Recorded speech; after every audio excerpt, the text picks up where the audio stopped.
하나님의 형상 닮은 하나됨이 우리 가운데 온전해지기를 예수님의 이름으로 축복합니다. 예수님의 십자가의 은혜로 말미암아 우리가 얼마나 하나님의 사랑을 많이 받는 사람들인지 온 세상이 전부 다 알게 될 것입니다. 나의 사랑, 나의 교회라는 이 문구는 교회를 다니는 여러분들이라면 각각 다 모두가 고백할 수 있는 내용입니다. 나의 사랑, 나의 교회라고 얘기하는 것이 교회가 내 거다 이런 의미가 아닙니다. 그것은 바로 내가 속한 교회를 향한 애정과 헌신의 표현입니다. 그러니 여러분들은 모두 다 이 새생명교회, 내가 속한 지역교회를 볼 때마다 나의 사랑, 나의 교회라는 고백을 하실 수 있어야 됩니다. 또한 그 고백은 저와 같은 목사들이 해야 하는 고백이기도 합니다. 목사가 나의 사랑, 나의 교회라고 고백할 때에는 하나님께서 맡기신 그 교회가 정말 그리스도의 몸된 교회, 건강한 교회로 이루고자 하는 그들의 결단이요 하나님 앞에서의 약속이기도 합니다. 그러니 저와 여러분이 모두 다 한마음 한뜻이 되어 새생명교회를 향하여 나의 사랑, 나의 교회라고 고백할 줄 알아야 합니다. 그럼에도 불구하고 문자적으로 그리고 진정한 권위를 가지고 나의 사랑, 나의 교회라고 말씀하실 수 있는 분은 오직 한 분, 우리 주 예수 그리스도 뿐이십니다. 왜냐하면 교회란 예수님께서 피로 값주고 사신 존재이기 때문입니다. 사도행전 20장 28절의 말씀을 빌려오자면 하나님께서 자기 피로 사신 교회입니다.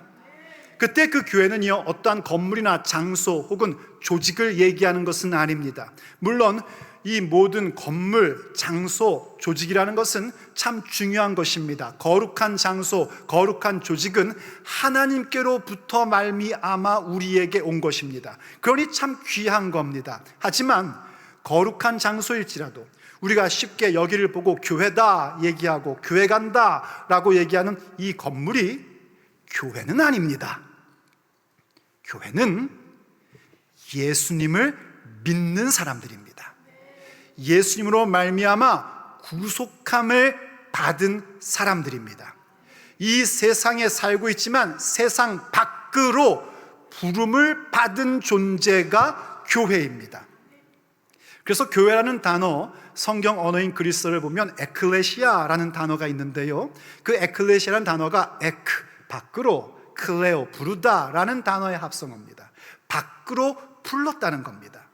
그러므로 교회는 누구인가? 바로 그렇게 예수님을 믿음으로 말미암아 구속함을 받고 하나님의 자녀가 되어 세상 속에 살고 있으나 세상과는 전혀 다른 삶을 살고 있는 우리들이 교회인 것입니다. 예수님은 바로 우리를 그렇게 교회로 불러주셨습니다. 그러니 우리는 이 교회가 무엇인지를 분명히 알고 예수님께서 원하시는 교회, 예수님께서 이루신 교회의 모습이 우리 모두의 정체성이 되어야 합니다. 교회의 정체성 가운데 가장 기본적이며 출발점이 뭐냐면 하나 된 교회입니다. 교회는 하나입니다. 지역마다 교회가 여러 교회가 있고 교단이 다르고 종파가 다르다 할지라도 본질적으로 교회는 하나입니다.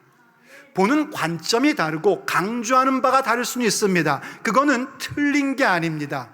difference, 차이, 다른 부분인 것 뿐입니다. 모두 다 하나여야 합니다. 왜 여러분 그런 얘기 들어보셨지 않습니까? 어느 날 맹인들이 난생 처음으로 코끼리를 만져봤답니다. 그래서 자기가 만져본 부위를 가지고 코끼리가 어떻게 생겼는지를 얘기를 했대요. 다리를 만져본 맹인이 얘기를 합니다. 야, 코끼리는 기둥처럼 생겼어. 그러자 옆에 있던 맹인이 말합니다. 무슨 소리야? 코끼리는 이렇게 널쩍한 것이 벽처럼 생겼어. 지금 무슨 얘기하는지 모르시는 분들이 한 두어 분 계시는 것 같은데. 그러자 옆에 있던 다른 맹인이 또 말합니다. 바보 같은 소리 하지 말어. 내가 경험해 본 바로는 코끼리는 두툼한 것이 길쭉하게 생긴 거, 그게 코끼리야 하면서 서로 자기의 경험한 바가 옳다고, 자기의 주장이 맞다고 막 싸웁니다. 눈으로 직접 코끼리를 본 우리의 입장에서는요, 그들이 그렇게 서로 다르다고 싸울 것이 아니라 자신들이 본 서로의 차이를 인정하고 조화를 잘 이루어야 그나마 코끼리의 가까운 모습을 알 수 있다는 것, 우리는 알고 있습니다. 마찬가지입니다. 그 크고 광대하신 하나님에 대하여 100년도 못 사는 인생이 어떻게 하나님을 온전히 완전히 알 수 있습니까? 부분적으로 아는 것뿐입니다. 그러니 서로의 관점의 차이와 강조하는 바는 다를 수밖에 없는 겁니다. 그 관점의 차이와 서로의 강조점의 차이를 서로 인정하고 받아들임으로써 우린 비로소 좀 더 가까이 하나님을 알 수 있게 되는 겁니다. 물론 여기에도 주의할 점은 있습니다. 코끼리가 아닌 다른 것을 만지면서, 이를테면 돼지를 만져놓고 그거를 코끼리라고 주장하면 곤란합니다. 그건 차이의 문제가 아니라 틀린 겁니다. 돼지를 만지면서 이게 코끼리야 라고 말하는 것은 결단코 하나가 될 수 없습니다. 불행히도 지역교회 안에 그런 존재들이 있습니다. 가라지가 있고 염소가 있습니다. 그러한 존재들은요, 이 교회의 하나됨이라는 것을 깨트려 버리려고 합니다. 그것을 방해하고 어지럽혀립니다. 우린 그러한 존재들과는 결단코 하나가 될 수 없습니다. 그러나 오늘도 우리가 주님 앞에 고백했듯이 사도신경의 고백을 진심으로 갖는 사람이라면 그 신앙의 컬러와 보는 관점과 강조하는 바가 다르다 할지라도 우린 전부 다 하나입니다. 예수님께서 그렇게 교회의 하나됨을 원하셨고, 그리고 주의하여 들으십시오, 하나됨을 이루셨습니다. 원하신 것뿐만이 아니라 예수님께서 하나된 교회를 성취하셨습니다. 그렇다면 왜 예수님은 그토록 하나된 교회를 원하셨을까요? 하나된 교회라는 것은 과연 어떤 의미일까요? 왜 예수님은 그토록 하나된 교회를 강조하시는 걸까요? 오늘 우리가 본문을 통해서 들어야 할 하나님의 메시지입니다. 나의 사랑, 나의 교회, 그것은 하나된 교회입니다. 첫째, 하나된 교회라는 것은요, 하나님의 형상을 닮은 것입니다. 그래서 교회가 하나 된다는 것은 매우 필수적인 것이고, 주님이 그것을 위하여 어떤 일을 행하셨는지를 우리에게 보여주고 계십니다. 교회 하나됨이라는 것은 우리로부터 오지 않습니다. 교회의 하나됨은 오직 하나님께로부터 말미암는 것입니다. 오늘 본문은요, 요한복음 17장의 한 부분인데 예수님께서 기도하신 부분입니다. 이른바 대제사장적 기도라는 것이죠. 우리는 그 기도를 읽으면 우리가 어떻게 기도해야 될지, 무엇을 구해야 될지를 알 수 있습니다. 특별히 어떻게 기도해야 되는지는 예수님께서도 먼저 당신 자신을 위하여 기도하시고 당신 주변에 있는 제자들을 위해서 기도하십니다. 우리도 그렇게 기도해야 됩니다. 나 자신을 위해서 기도할 수 있어야 되고 내 주변의 사람들을 위해서 기도할 수 있어야 됩니다. 그리고 나서 주님께서는 계속해서 이러한 기도를 하십니다. 본문 20절을 다시 한번 보십시오. 내가 비옵는 것은 이 사람들, 예수님 주변에 있는 함께하고 있는 제자들만을 위함이 아니요 또 그들의 말로 말미암아 나를 믿는 사람들도 위함이니. 그러니까 이 제자들이 전하는 복음으로 말미암아 믿는 사람들, 누굽니까? 우리들 얘기입니다. 말하자면 교회를 얘기하는 거예요. 예수님께서 바로 교회인 우리들을 위하여 기도하시는데 그때 가장 강조하는 게 무엇인가? 그게 하나됨입니다. 계속 보세요. 21절. 아버지여, 아버지께서 내 안에, 내가 아버지 안에 있는 것 같이 그들도 다 하나가 되어 우리 안에 있게 하사 세상으로 아버지께서 나를 보내신 것을 믿게 하옵소서. 우리를 다 하나가 되게 해달라고 강구하시는데 그 하나됨의 근거가 뭔가? 아버지께서 내 안에, 성부 하나님께서 성자 예수님 안에, 그리고 성자 예수님께서 성부 아버지 안에 있는 것 같이, 그렇게 하나인 것 같이 교회인 우리들이 하나가 되게 해달라고 아버지 앞에 기도하고 계신 겁니다. 말하자면 우리의 하나됨은 우리 스스로 나온 것이 아니라 하나님의 형상을 닮은 것입니다. 성부 하나님과 성자 예수님의 하나됨, 더 폭넓게 얘기하자면 성부, 성자, 성령께서 하나이신 그 모습, 이걸 우리가 하나님의 성품 가운데 뭐라고 얘기하냐면 공동체 성품이라고 얘기를 합니다. 이 공동체성을 담는 것이 교회의 하나됨입니다. 믿음의 성숙이라는 것은요, 하나님을 닮아가는 것입니다. 뭘 많이 하는 게 아니라 가면 갈수록 하나님을 닮아가는 겁니다. 예수님을 본받는 것이고 하나님의 성품에 참여한 바 되는 것입니다. 그런데 이때 바로 하나님의 성품 가운데 우리가 교회로서, 예수님을 믿는 사람으로서 결단코 놓쳐서는 안 되는 게 뭐냐면 하나님의 공동체 성품, 우리의 하나됨이란 말입니다. 왜냐하면 하나님께서 사람을 창조하실 때부터, 아예 처음부터 그렇게 하나님의 공동체 성품을 담는 존재로 만드셨기 때문입니다. 우리가 많이 읽는, 새해가 되면 꼭 읽는 창세기 1장의 말씀을 여러분 기억하시죠? 하나님께서 천지를 창조하셨습니다. 그리고 마지막에 사람을 창조하십니다.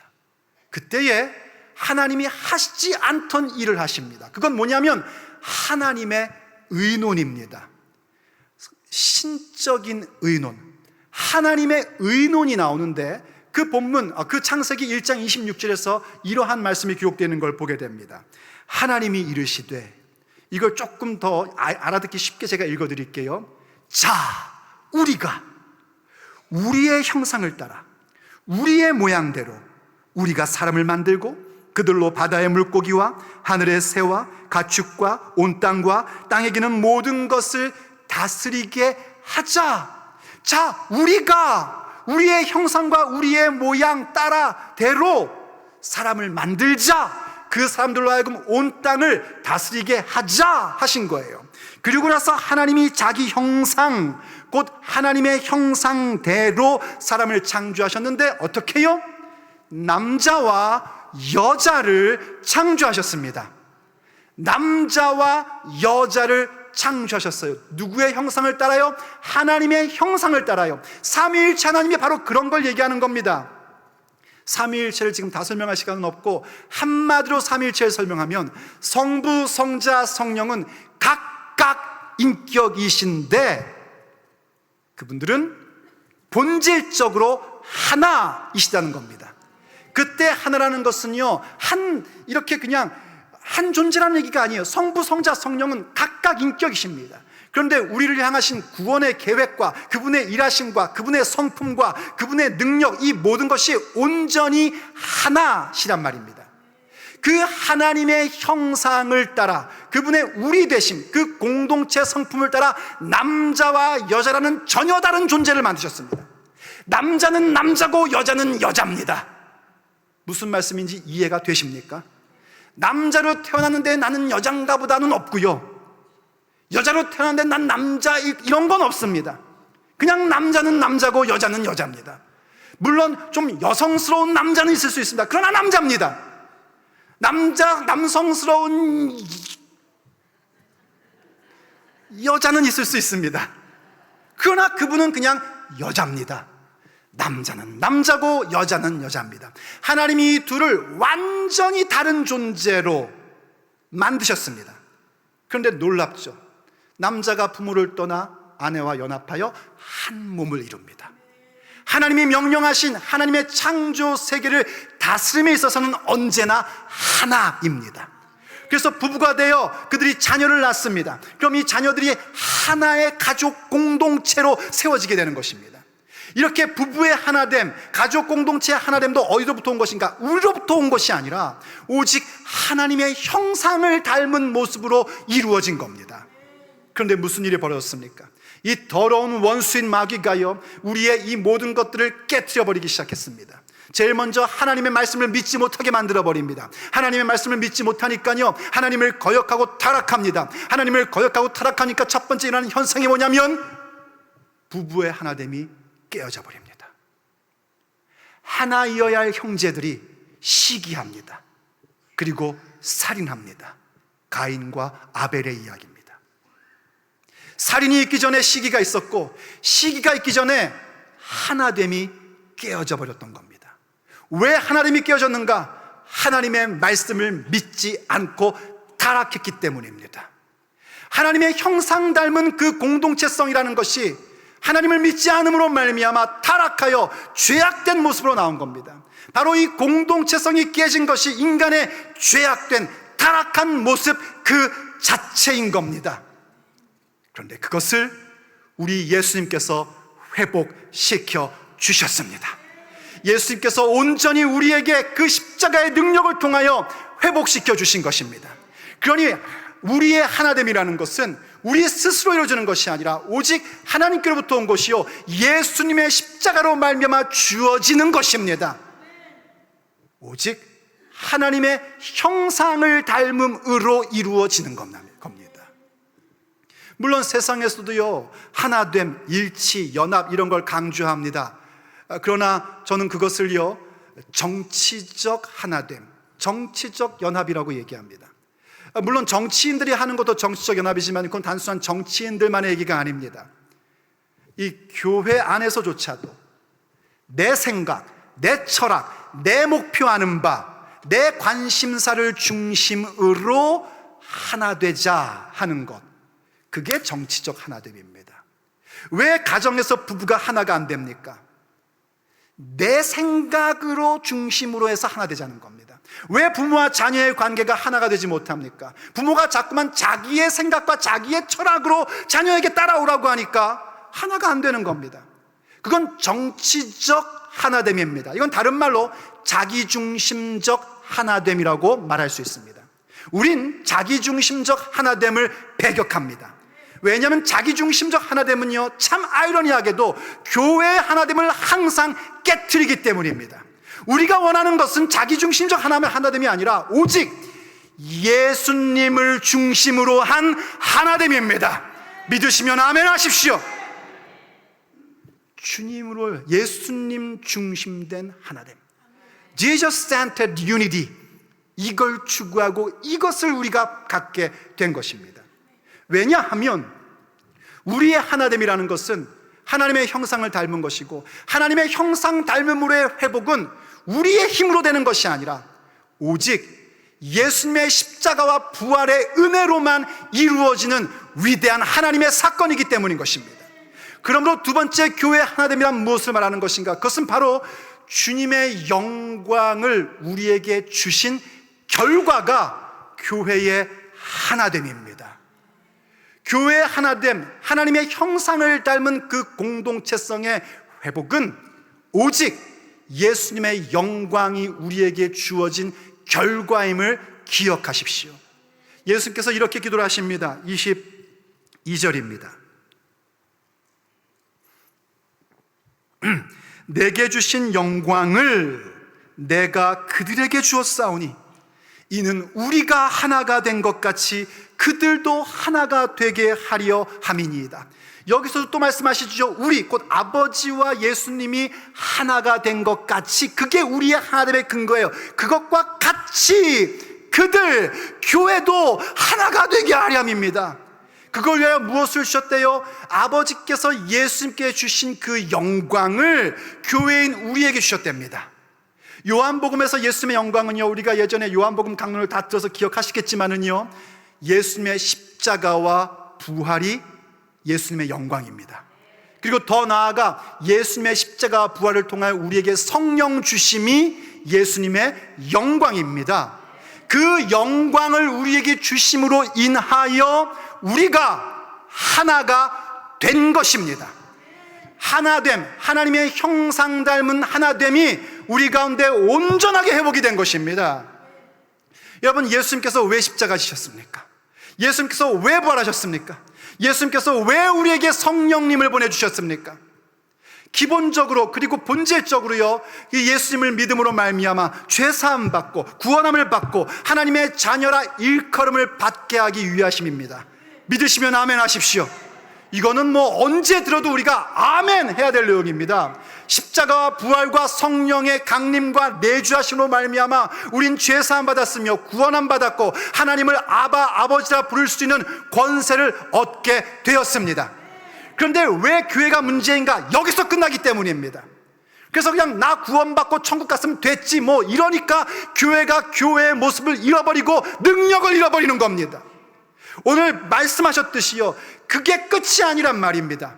바로 그렇게 구원받은 우리들, 하나님을 아버지라 부르는 각각이 전부 다 하나가 되게 하시고자 주님께서 십자가에서 자기 몸을 내어주셨고 피 흘려주셨고 부활하셨고 우리 가운데 성령님을 보내주신 것입니다.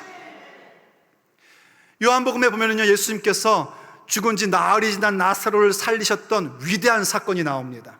죽은 나사로를 살리신 사건입니다. 이것은 예수님이야말로 부활이며 생명이시라는 사실을 나타내 보여주는 표적의 사건이었습니다. 얼마나 놀라운 일입니까? 많은 사람들이 예수님을 믿게 되었습니다. 그런데도요, 그 위대한 사건을 들었음에도 불구하고 예수님을 죽이려는 사람들이 있었습니다. 이젠 더 이상은 안 되겠다 싶었던 거예요. 그게 바로 유대의 지도자들입니다. 그 유대 지도자의 대표인 그 당시의 대제사장 가야바라는 사람이 그 지도자들에게 그런 얘기를 합니다. 야, 한 사람이 민족을 위하여 죽는 것이 민족이 망하는 것보다 낫지 않냐? 그 얘기는 무슨 얘기냐면 예수님을 죽이겠다라는 얘기입니다. 그래서 이 유대 지도자들이요, 그날부터 예수님을 죽이기로 결의를 해버립니다. 참 못된 말을 한 겁니다. 그런데 놀랍게도 하나님의 말씀인 성경은 그 일에 대하여 이렇게 말씀해 주고 있습니다. 요한복음 11장 51절 말씀입니다.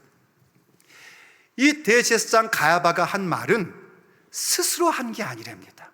자기는 예수님을 죽이려고 대적하려고 한 말인데 스스로 한 말이 아니라 그 해의 대제사장이므로 예수님께서 그 민족을 위하시고 또 그 민족만 위할 뿐 아니라, 잘 보세요, 흩어진 하나님의 자녀를 모아 어떻게 해요? 하나가 되게 하기 위하여 죽으실 것을 미리 말함이었대요. 예수님 대적하려고 한 말이었는데 그 속에서도 하나님의 위대한 계획의 역사가 흐르고 있었단 말입니다. 예수님께서 무엇을 하시려고 하는 건가? 이 민족, 유대인 민족을 위할 뿐만이 아니라 흩어져 있는 하나님의 자녀들, 바로 우리들 얘기하는 거예요. 흩어진 하나님의 자녀들을 한 곳에 모을 뿐만이 아니라 그들을 하나가 되기 위하여 죽으실 것을, 십자가 지실 것을 미리 말하는 것입니다. 바로 그렇게 우리의 하나됨이라는 것은 예수님의 십자가와 부활과 성령의 강림으로 이루어진 위대한 사건인 것입니다. 그러니 하나됨이 얼마나 놀라운 일입니까? 그러므로 이 하나됨이라는 것, 이것이 얼마나 놀라운 사건이고 예수님의 영광이 주어진 결과라는 사실을 반드시 기억하셔야 됩니다. 그럼 여러분 한번 생각해 보십시오. 한 지역교회에서 같은 신앙 고백을 갖고 있는데 하나됨을 흐트러뜨리는 자가 있다면 그는 결코 주님의 영광을 받은 자가 아닙니다. 주님의 영광을 받은 자는요, 비록 본인이 좀 부족해도 연약해도, 우리가 아직 완전하지 못하니까 참 실수 많이 하지 않습니까? 실수해도 그럼에도 불구하고 교회의 하나됨의 은혜가 무엇인지를 알기에 그 하나됨을 지키고자 애쓰고 힘쓰는 것이 주님의 영광을 받은 자들의 모습입니다. 정말 그렇습니다. 그래서 로마서가 말씀하지 않습니까? 그리스도와 함께 영광을 받은 자들은 그리스도와 함께 고난도 참여하리라. 그래서 그 하나됨을 위하여 고난받는 것을 개의치 않습니다. 여러분 한번 보십시오. 그 하나됨을 위해서 우리 예수님의 영광을 받은 자들은요, 그 하나됨을 지키기 위해서 편견을 버립니다. 여러분, 편견 버리는 게 어려운 거 아시죠? 사실 젊었을 때는요, 편견이라는 게 별로 없습니다. 그런데 나이를 먹으면 먹을수록 편견이 많아집니다. 왜냐하면 경험이 많기 때문입니다. 그렇게 생긴 사람들은 그렇게 굴더라, 이런 편견이요. 이걸 버리는 게 쉽지가 않습니다. 그런데 그 예수님의 영광을 받은 자에게 편견을 버립니다. 자존심도 버립니다. 여러분, 자존심 상해 보신 적 있으시죠? 나 자존심 상하게 한 사람, 그 사람을 우린 보지 않습니다. 그때부터 그 사람은 사람이 아닙니다. 인간입니다. 그런데 그것도 버립니다.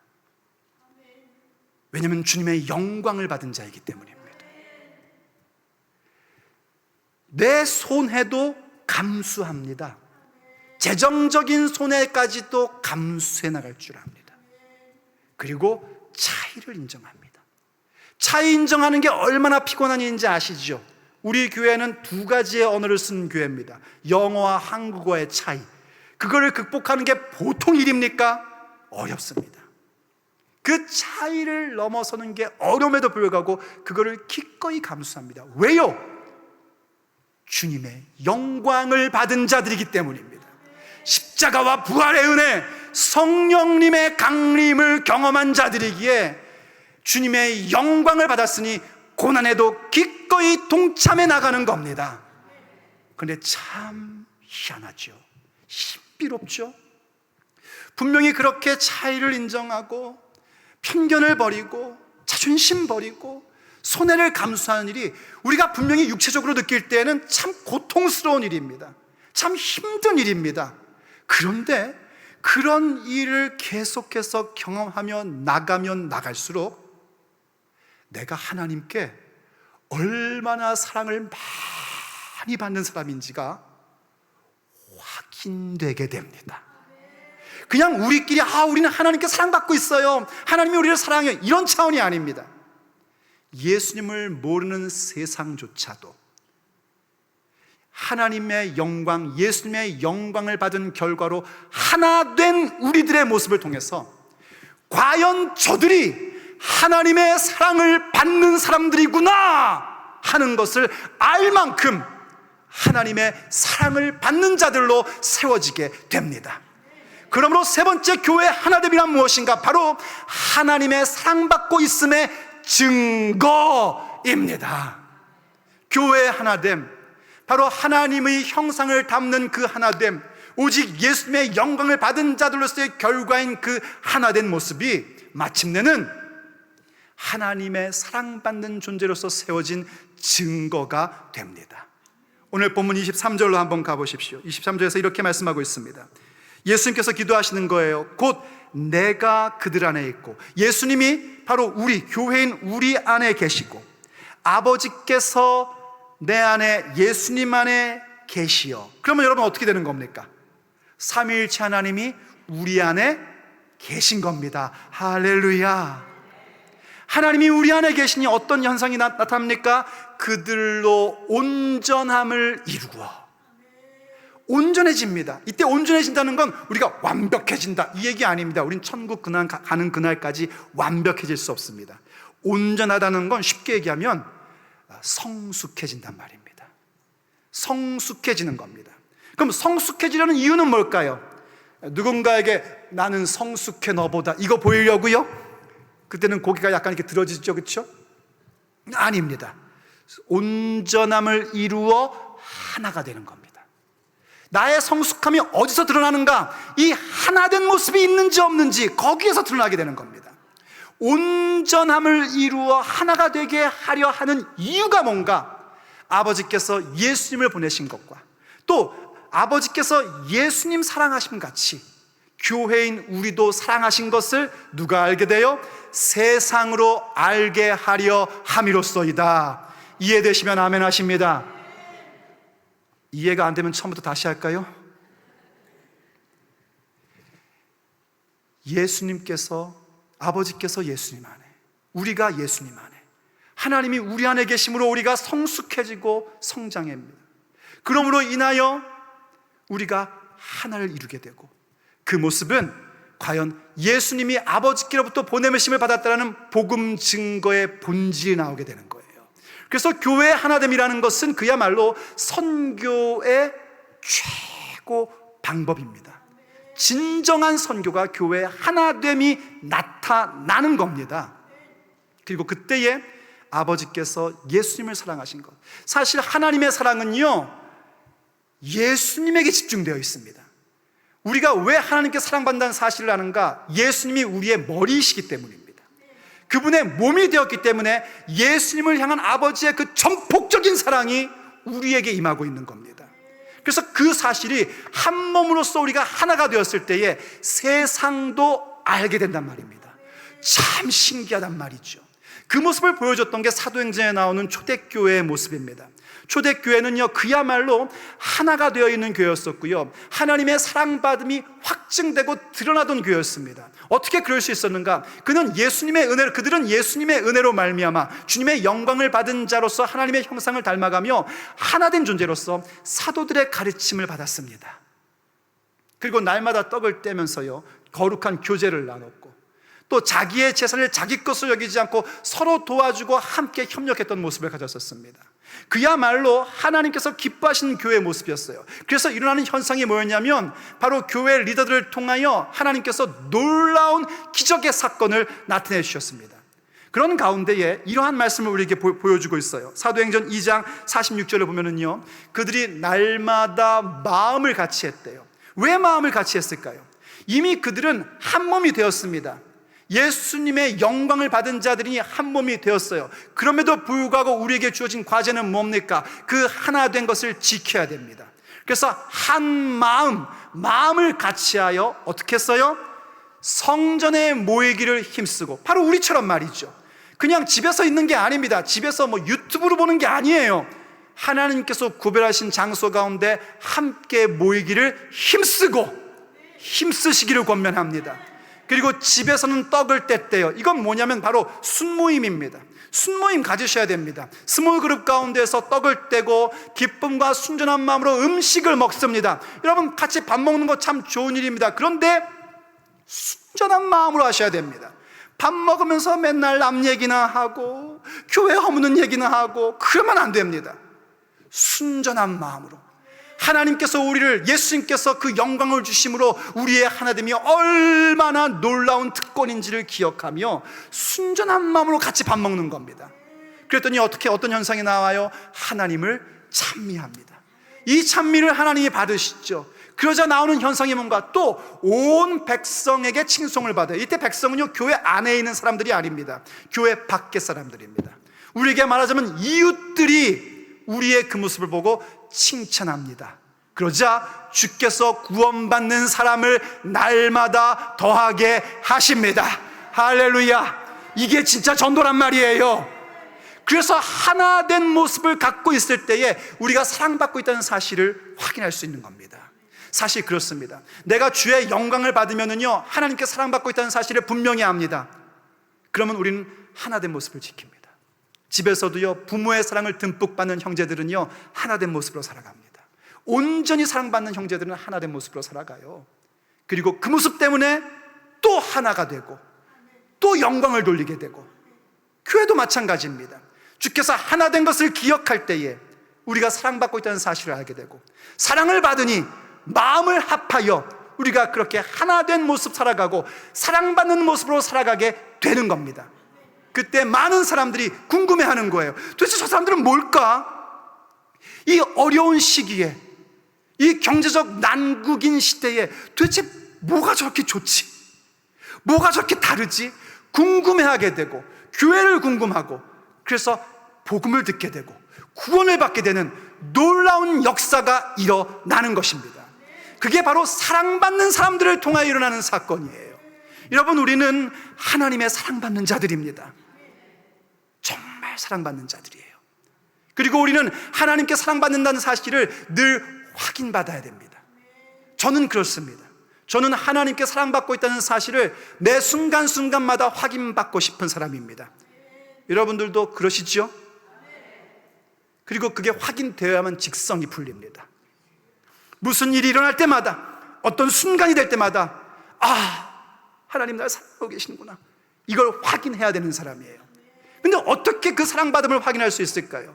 느낌과 감정으로 할 수 있습니까? 네, 그거 참 중요합니다. 찬양하는 가운데 하나님의 사랑이 나에게 촉촉히 임합니다. 그거 참 귀중한 것이고 절대적으로 필요한 것입니다. 말씀을 듣는 가운데 가슴이 뜨거워지면서 하나님이 나를 사랑하시는구나, 이거 여러분 경험하셔야 됩니다. 있어야 됩니다. 기도를 깊이 들어가는 가운데 성령의 충만함 속에서 과연 하나님이 나를 이렇게 사랑하시는구나, 이거 여러분들이 느끼셔야 됩니다. 그런데 그게 다가 아니란 말입니다. 예수님께서 말씀하신 것처럼 우리의 하나됨 속에서 내가 사랑받고 있다는 사실을 확인하셔야 됩니다. 부족하고 연약하고 못났어도 어떻게 해서든지 하나됨을 지키기 위한 나의 이 모습 속에서 아하, 내가 하나님께 사랑받고 있구나, 이 사실을 알게 되셔야 됩니다. 그러므로 사랑하는 여러분, 주님의 모습, 하나님의 형상을 담는 그 모습, 주님의 영광을 받은 결과로 있는 교회의 하나됨, 그것을 지키는 자가 되십시오. 그때 우리는 확인하게 됩니다. 우리가 그야말로 하나님의 전폭적인 사랑을 받고 있는 존재들이라는 것을 우리가 알고 온 세상이 알게 됩니다. 나의 사랑, 나의 교회, 주님께서 선언하신 그 교회는 하나 된 교회입니다.